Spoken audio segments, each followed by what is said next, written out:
We've got a special guest who kind of snuck into the racetrack here today. He didn't even call me and let me know he was coming. Shame on you, Vince. Vince Vaughn. How are you? How you doing? I'm good. Good to see you. How you doing? You're out betting the ponies today. Yes, I'm out betting the ponies today. As usual, not doing very good, but always have fun coming out and watching them run. Now, you have kind of come home of sorts. You're working in Chicago, am I right? Yeah, I'm doing a movie in the city called The Breakup with Jennifer Aniston. Oh, jeez. Pretty hot ticket, huh? Well, not so bad yourself, but Yeah. I know, Jennifer Aniston. That's got to be fun. Oh, we got a good crowd out here. Always a good crowd out here at Arlington. Now, you were born in Minneapolis, but you grew up in the Chicago area. Yeah, I only lived there for about 3 weeks. My father was a salesman, and I moved to Buffalo Grove at 3 weeks old, and I came to Arlington. My dad would never miss a trifecta back then. It was only the last race, so we'd come all the time for that, and came all the way through the 80s, of course, when Pat Day was the big jockey here out of Arlington, and it's good to be here today. The place is beautiful. It's gorgeous. Gorgeous. Much different from back then in the 70s and the early 80s. Now, you said you used to run around and play tag at the finish line. All the little kids, when they would come, you'd tell your dad the name of he'd read the name of the horses, and you pick a name you like, and it was probably a good way to pick it. I wish I was still doing it that way, but all the young kids would go by the finish line and play tag while the parents would bet, yeah. Great. Who Now, do you you like go here in the to the eighth? tracks out in California, too, right? I go to Hollywood Park on Friday nights because I'm working, but on Friday nights I go out to Hollywood Park quite a bit, yeah. Great.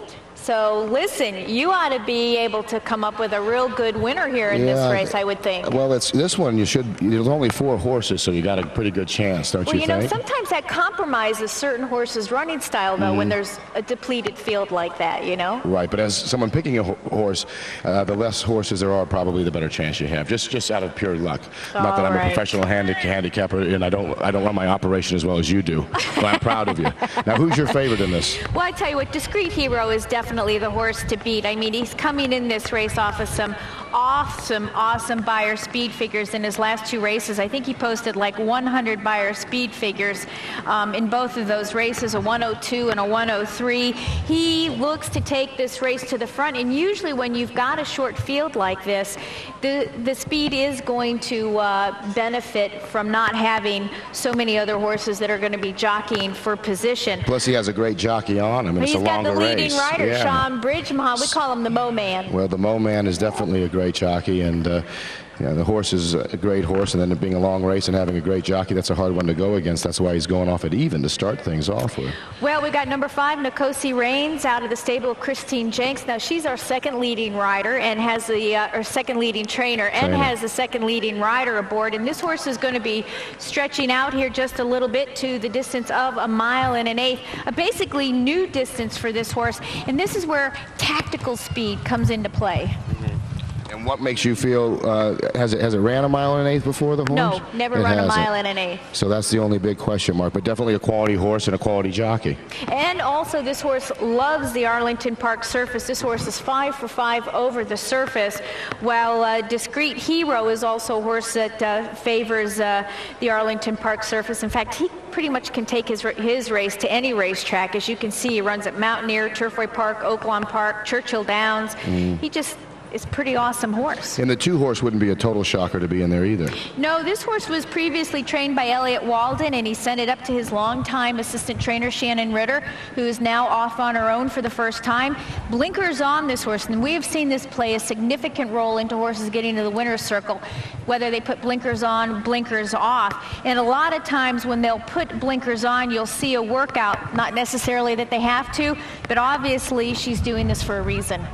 And the last horse here, Stormy, if you're going to go for the long shot, that's it. Stormy Impact with a rider change to Jimmy Graham. Lord of the Game is a very nice horse. He won the Grade 3 Hanshin. He also came back to win the Cornhusker Breeders' Cup over 4th of July weekend. So if you were going to get beat by a horse, you'd want it to be a horse like Lord of the Game. And this horse, I think, is going to be the one horse who is going to be able to accentuate if there should be a speed duel take place in this race. Well, it sets up excitingly, although it's 4 horses, big stakes race, and should be fun to watch. Who you like? Well, I guess I would have to bet on number one, just because it sort of seems to be the one that's hard to beat. But like you said, in a 4-horse race, anything's possible. But I prefer when you have an opportunity at some of the trifectas and some of the gimmick bets. So, well, there is no trifecta, no superfecta wagering, no show wagering. I'm glad you brought that up, Vince, because depleted field, no show, no trifecta, no superfecta. And we want to thank you for stopping by. Now, don't be a stranger. Make sure you call me next time, yeah, definitely. all right? I'll let you know next time I stop by. It's a pleasure to see you. Enjoy listening to you. Thanks for having me. All right. Good luck with your upcoming film and also the Wedding Crashers came out. Yeah, Wedding Crashers comes out next Friday with me and Owen Wilson. And it's a pretty funny movie, so it should be fun having it come out. Can't wait to see it. Thank you so much. Good to be here with you guys.